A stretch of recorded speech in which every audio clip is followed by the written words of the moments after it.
The crush started about 3 hours before the president spoke. It's good they came early. Mr. Reagan did, about a half hour. Spilling into the aisles, the crowd of 7,000 went wild. Mr. Reagan, running hard for Republicans throughout the West, didn't seem to disappoint with his Up with America theme.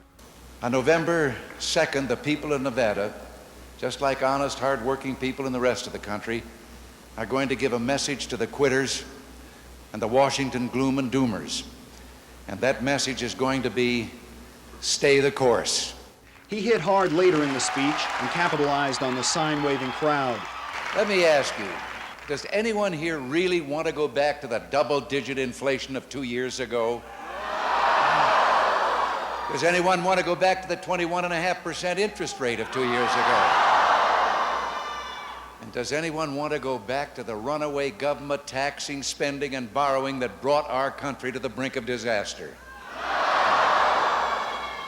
The main purpose of the visit came through in the end, mentioning some candidates by name and plugging for all offices.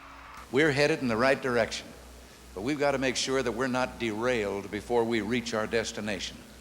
And that will take all the help that we can get. Mr. Reagan spent what White House officials call quiet time in the sands last night, following his third campaign stop of the day. It's the last Western stumping trip for the president this election year.